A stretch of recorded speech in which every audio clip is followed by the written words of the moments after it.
Tapeworm Disco Puzzle is a quirky little title from Lowtek Games, and is currently available on the Evercade VS console as the April 2022 Game of the Month. It's free for the month, so if you have the latest firmware downloaded on your VS console, you can go and check it out right now. In any event, this title will be one of several making up the Indie Heroes 2 collection that's scheduled to release on the Evercade, both the handheld and console, by the end of the year. Tapeworm Disco Puzzle is set in the same universe as Flea, a title you'd be familiar with if you played the first Indie Heroes collection and one that was very well received. Whereas Flea had you bouncing around levels to avoid enemies and pick up precious amounts of blood, Tapeworm Disco Puzzle has you making sure the fleas enjoy themselves at a disco.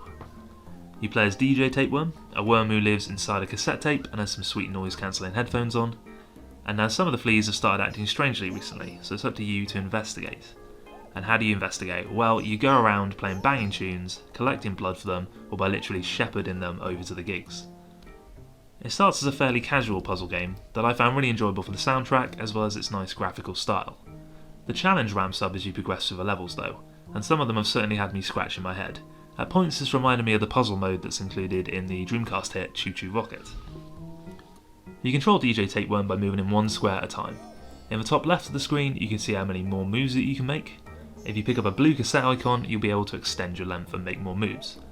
It essentially looks like Snake if it was a move-by-move puzzle game instead of one where you're constantly moving around the entire screen. This all starts fairly basic enough, but different enemies on the move, blocks that are timed to fade away after a certain number of touches, and portals that you can enter and exit in different directions all add together to create a properly puzzling experience. You're always attached to the cassette at the bottom of the screen, but you can choose which side to move from, and this will need to be used a lot to achieve certain goals. Even on occasions, the blue cassettes won't always need to be picked up to achieve your goals. It's a game that requires trial and error at points, but it's certainly rewarding seeing it all come together. The levels change in their appearance after every 20 or so, providing you with another upbeat tune to listen to, and providing a different kind of challenge. At these points in the gameplay style will change for one level, as DJ Tapeworm effectively turns into the actual Snake, of Nokia fame.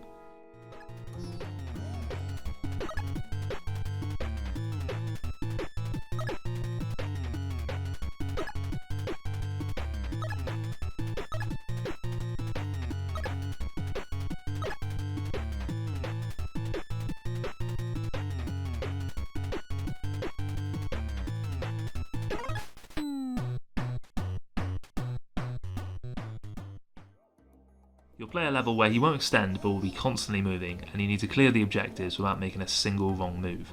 Even hitting the regular sides of the walls will cause you to fail and go back to try the whole thing again. These levels are basically like boss battles, and the tempo of the game goes from chilled out puzzler, where you're taking your time, to shooting straight up to a more intense affair where you dare not mess up. Sometimes it's unavoidable you'll crash, as you need to see the whole level itself to figure out where you even need to go.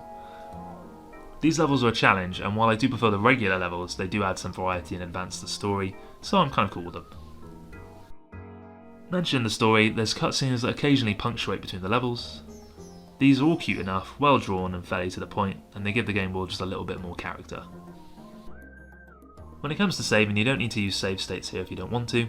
Each level features a 4-letter code that's on the cassette tape that appears beforehand, so you can resume your progress easily enough. To sum up, this is a very charming game.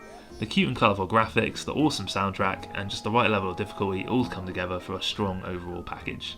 It's a super choice for the first Evercade Game of the Month feature, and I'm going to give it an 8 out of 10 score. If it goes past April and you can't wait until this game permanently hits the Evercade at the end of the year, then it is also available on Steam or as a physical release on the NES and the Sega Dreamcast.